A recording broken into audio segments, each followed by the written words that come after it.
नमस्कार मंडळी, वर्षा मस्के या यूट्यूब चॅनलमध्ये आपले खूप खूप स्वागत आहे। आज मी माझ्या कोचिंग क्लासेसच्या मुलांना नागपूर टूरला घेऊन जात आहे। आता सकाळचे 4 वाजलेत आणि सर्व मुलं आलेली आहेत। आम्ही सर्वजण गाडीत बसलेलो आहोत। आम्ही नागपूरला गेल्यानंतर दिवसभरामध्ये खूप सारे स्थळ बघितलेले आहेत। गाडीत बसल्यानंतर मुलांनी खूप मौज मजा केलेली आहे। तेव्हा व्हिडिओ स्किप न करता अगदी शेवटपर्यंत बघा।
स्पेस बघितली आणि नाश्त्यासाठी थांबलो। सकाळी सकाळी मार्केट लाईन वगैरे बंदच होती, त्यामुळे आम्हाला नाश्त्यासाठी जागा चांगली मिळाली।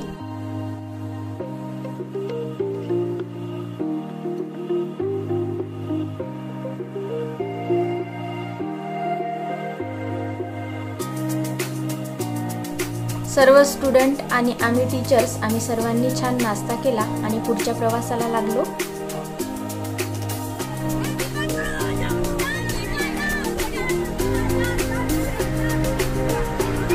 नाश्त्यानंतर लगेचच 1 ते 1.5 तासात आमची ऑरेंज सिटीमध्ये एंट्री झालेली आहे।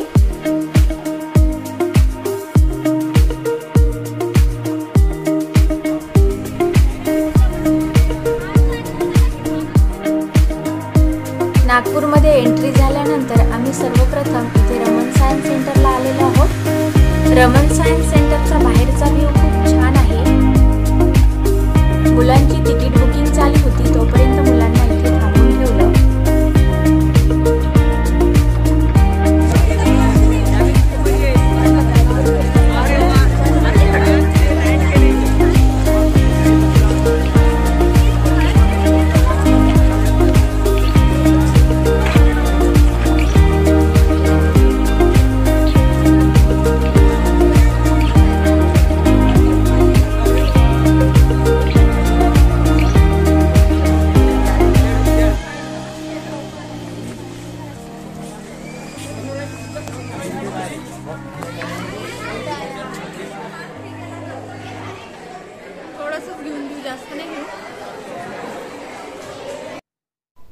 आतमध्ये आल्यानंतर मुलं बरेच सायन्सचे प्रोजेक्ट बघत आहे आणि आम्ही त्यांना समजावून सांगत आहोत।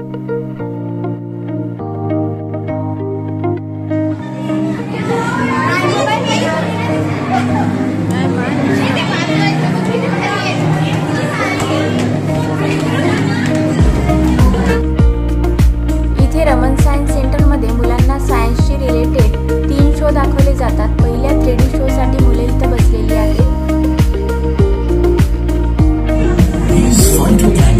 Form the base of every food chain, the ocean ice. What are the organisms that make up the biodiversity of the oceans are cannibalized themselves by eating leftover. पहिल्या 3D शो नंतर मुलांनी खूप साऱ्या सायन्सच्या प्रोजेक्ट बद्दल माहिती जाणून घेतली। हे पहा, तुम्ही जे करता ते दिसते।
आणि आता लगेचच दुसऱ्या शोला सुरुवात झालेली आहे। आकाश में एक प्रज्वलित पूर्व परिभ्रमण दिन ब दिन महादरमाहा अनगिनत सफलताओं के लिए समय का ध्यान रखने का एक महत्व तरीका था। सूर्य की गति कई प्राचीन तथा आधुनिक कैलेंडर का। इथे आम्ही तिसऱ्या शो साठी जमलेलो आहोत। प्लॅनेट बद्दलची खूप छान माहिती आम्हाला इथे मिळाली।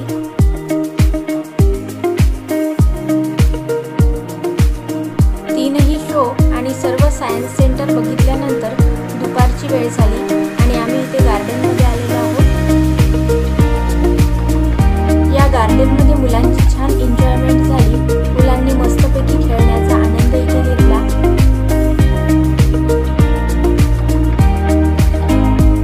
मुलांचं थोडा वेळ खेळणं झाल्यानंतर आम्ही इथेच मस्तपैकी जेवणाचाही